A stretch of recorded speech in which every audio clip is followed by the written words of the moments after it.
Pozdrav ljudi, znači dogodio se preokret odbila sam posao danas ujutro, znači bila sam na razgovoru i gospođa i ja nismo se mogli dogovoriti oko plaće jer me pokušavala spuštat i ja sam joj samo rekla, znate šta, ne hvala.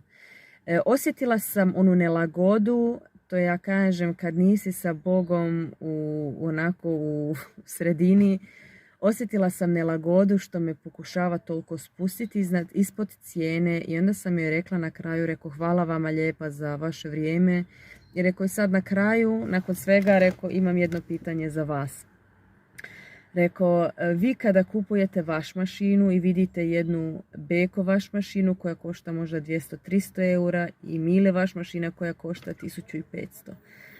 Rekao, vi znate da rekao, kvaliteta ima svoju cijenu. Rekao, znači moguće da će se ova Beko za 3 godine strgati, a ova Mile za 15 godina vjerojatno neće. I rekao, znate šta? Rekao, tražite, rekao, premium servis, tražite premium ljude, tražite dobre ljude koji se znaju prodat, koji su simpatični, koji su dragi, a rekao, platite ih kao sve ostale.